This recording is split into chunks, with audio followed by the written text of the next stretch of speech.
Mensagem dia 18/1/2005, começo do fim. O Pai fala: pelas graças que recebemos do Senhor e pelo carisma que nos dá, é justo dizermos a todo momento: quero sempre vos adorar. Carregando a cruz ao Calvário em seu ombro, a cada passo que ele dava, ia aumentando o peso por causa de nossos pecados, e a cada caída com seus joelhos no chão se formavam feridas mais profundas.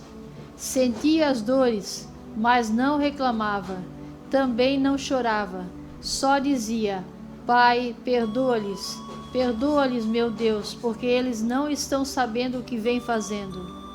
Porque se soubessem, não o fariam. O diabo é que estava no comando dentro do coração dessa gente. Vê, meu irmão Bento, que tudo isto ele via, mas enfrentou. Não teve nenhum receio até na hora da morte na cruz. Mas hoje, irmão, ele pode ver que a maioria deste povo só enxerga o que não presta. Tudo é diferente do que naquele tempo, onde a maioria não tinha ainda conhecido um Deus que nos dá a vida. Mas o mundo, quer dizer, a humanidade, a maioria sabe que ele existe, mas prefere o rei da mentira. Ele vem enganando o povo, dizendo que na frente do sacrário não existe Deus algum e que é tudo uma ilusão. Esses que vêm representando Jesus já fizeram seus juramentos com o adversário de Jesus. Agora é ele que está no comando. Por isso, dizem eles, não se deve mais se ajoelhar diante da hóstia, porque já não é mais a santa hóstia. Ordem essa que vem sendo dada por uma organização para que o inimigo possa tomar o lugar de Jesus sacramentado. Irmãos queridos, é preferível não receberem a hóstia, se não lhes for dada de joelhos. Procurem um sacerdote que corresponda a todos os requisitos, como manda a Santa Igreja Católica Apostólica Romana, como sempre foi no passado. Tenham, irmãos, fé no que nós falamos, palavras essas que são divinas. Queremos daqui vos alertar. Não caiam nesse ritmo de modernismo. Tudo isto tinha que acontecer para depois vir Jesus, e a hora é esta. A profanação já começou no mundo inteiro. Então toda a natureza irá começar a fazer a limpa. Ajudar a quem ofende a Deus não é lícito. Deixa que os mortos enterrem seus mortos. Isto ele disse a um jovem que quis enterrar seu pai para depois seguir Jesus. Esta parábola é nesse sentido que ajuda só se dá a um trabalho como este, que precisa o mais rápido possível alertar o povo para que não aceite outra seita qualquer. Olhem que o tempo é curto e só nos cristianismo é que terá o direito para se passar para outra vida, onde estamos gozando desde que deixamos a terra. Lembre-se que tudo que vem ocorrendo já é sinal da vinda de Jesus. Não é uma simples mudança atmosférica, como dizem os estudados. O que estamos vendo é um começo do fim, fim dos homens corruptos, fim de todo tipo de sujeira, fim da hipocrisia dos sacerdotes injustos e dos governantes, onde na Palestina predomina o causador da desgraça que vem acabando com os lugares sagrados. A voz da bem-aventurança.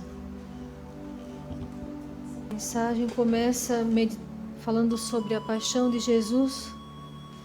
É importante que a gente medite na paixão de Jesus. Carregando a cruz ao Calvário em seu ombro, a cada passo que ele dava, ia aumentando o peso por causa de nossos pecados. E a cada caída com seus joelhos no chão, se formavam feridas mais profundas. Sentia as dores, mas não reclamava, também não chorava. Só dizia: Pai, perdoa-lhes, meu Deus, porque eles não estão sabendo o que estão fazendo. É assim que a gente deve ver hoje o mundo. A cada passo que nós damos, os pecados aumentam e a ferida de Jesus aumenta. As suas dores são mais profundas. E o que ele dizia é: Pai, perdoa-lhes, meu Deus. Também como o padre falou hoje, a Nossa Senhora não xingava no lado da cruz. Ela pedia perdão pelos pecadores. E para a gente que já sabe de muita coisa, tem muita explicação através das mensagens, da vida religiosa que a gente teve, educação dos pais, essa é a missão. Essa é a missão de uma pessoa que se diz mariana, que se diz filho de Nossa Senhora, que se diz católico, que se diz conservador. Esse é o nosso dever. É acalmar o coração de Jesus, não xingar os outros que estão pecando, mas pedir perdão por eles, pedir a misericórdia de Deus. Porque para nós pode ser pessoa estranha, pode ser pessoa que mora longe, mas para Deus é filho. Ele ama todos. À nossa vista, a gente tem pena do irmão, tem pena de um primo, tem pena de um sobrinho, a gente se sente pelos parentes. Mas para Deus, somos todos irmãos, e Ele tem pena de todos, e Ele pede que a gente reze por todos, não só pelo irmão, não só pelo sobrinho, não só por quem a gente conhece e ama, mas por quem Deus ama, são todos. Do mesmo jeito que Ele sofreu no Calvário, muito mais Ele está sofrendo agora, como diz a mensagem. Eles estão tirando o sacrário da igreja, pede para não se ajoelhar mais. E a mensagem pede: tenham, irmãos, fé no que nós falamos. Essas palavras são divinas. Não caiam nesse ritmo de modernismo. A gente tem que tomar muito cuidado, porque o demônio não perdoa ninguém. Ele está nos seus últimos dias e não perdoa ninguém. Mesmo que a gente reze, mesmo que a gente viva dentro de casa, ele atenta a gente dentro de casa. Então ninguém pode cuspir para cima, dizer que eu não faço, dizer que eu estou livre, dizer que eu já estou salvo. Todos estamos ainda nesse caminho, em risco de pecar, em risco de cair. A mensagem mesmo fala: não caiam nesse ritmo de modernismo. Aos poucos a gente vai aceitando, vai se acostumando, vai mudando. Não. Rezar pelos pecadores é uma coisa, fazer o que eles fazem é outra. E o que Jesus fazia, o que a Nossa Senhora fazia no Calvário era rezar, pedir perdão a Deus pelos pecadores, não ir para o lado deles, não fazer o mesmo que eles. A Nossa Senhora mesmo, como o padre disse, ela estava sofrendo, ela via o seu filho morrer na cruz, mas ela não xingava, ela não se igualou, ela não desceu, ela era soberana, ela era rainha, ela era santa, ela não desceu do seu trono. Mesmo sofrendo, ela pedia perdão, tinha misericórdia. Assim também os filhos de Nossa Senhora devem ser. Não xingar, não julgar assim, já dizendo que está no inferno, tu vai para o inferno, não. A gente deve falar a verdade e rezar pelas pessoas. É importante falar, mas é mais importante rezar. Ao invés de falar 5, 10 vezes para a mesma pessoa o mesmo assunto e a pessoa não aceita, fala e reza. Fala e reza. Porque não é a gente que converte, é Deus. Porque não é nós que salvamos, é Deus. Não foi nós que criamos ninguém, foi Deus que criou. Então só Ele sabe como tocar no coração da pessoa. A gente pode servir de instrumento para falar a verdade, mas quem converte, quem toca mesmo, é Deus. Por isso a gente não deve se orgulhar nunca. Dizer, eu trouxe esse, eu converti aquele. Não foi nós, foi Deus. Ele pode ter nos dado a sabedoria para falar, ter nos dado a hora certa para tocar na pessoa, mas foi Deus que falou, foi Deus que ensinou. A gente também não sabia de nada. A gente também não sabe nada se Deus não inspirar. Então não devemos nos orgulhar se convertermos alguém porque a gente falou. Não, não foi nós, foi Deus. Essa é a missão de um cristão verdadeiro, essa é a missão de um consagrado, de uma pessoa que se diz mariana. Os filhos de Nossa Senhora devem ser assim. É difícil, às vezes dá vontade de chorar, dá vontade de desistir, mas ela não desistiu. Ela não desiste até hoje. Ela aparece onde for preciso até hoje. E ela pede com carinho. Ela pede chorando, mas ela pede com carinho. Convertam-se. E assim também deve ser os filhos que amam a ela. Pedir com carinho, claro, quando for para ser firme, a gente é firme.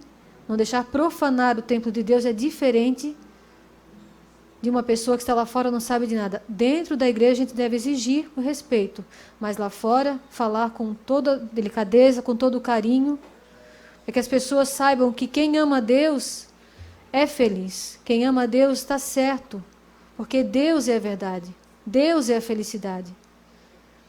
Então, mais uma vez, vamos meditar sobre a paixão de Jesus. Ele está passando tudo ainda. Quanto mais a gente vai andando nesse mundo, quanto mais para frente vai o mundo, mais ele vai sofrendo, mais a ferida dele dói, mais ele chora a Nossa Senhora. Então que a gente não seja mais um a fazer ele chorar. Não seja mais um traidor. Que a gente seja bom, para que os outros vejam que Deus é bom e quem ama ele é bom também. Assim a gente vai converter os outros, não xingando. Ao invés de falar 5, 10 vezes a mesma coisa, fala e reza. Se a gente cansa de rezar, muito mais os outros se cansam de ouvir. Então, se a gente falar e rezar, a gente vai aprender que é Deus que converte e que tem a hora certa para tudo. Se a pessoa vai passar por aquele caminho, Deus sabe. A gente não sabe de nada. Lá na frente a gente vai entender. Por isso que tinha que acontecer isso. Por isso ia acontecer aquilo. A nossa missão é falar sempre a verdade, sim. Mas muito mais importante que falar é rezar. Rezar. Se eu me importo mesmo, se eu me preocupo mesmo com aquela pessoa que está no buraco, que está pecando, errando feio, o meu verdadeiro amor é através da oração.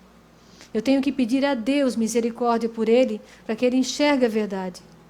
Não jogar a minha raiva em cima dele.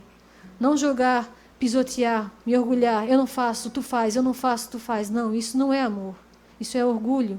Isso é prepotência. O amor verdadeiro, ele sofre com a pessoa que está sofrendo. Ele reza por ela. É como um doente, ele leva remédio. Não leva o álcool para jogar em cima. Leva remédio para curar, para sanar aquela doença. Essa é a missão da gente. Essa é a missão de um verdadeiro filho de Maria.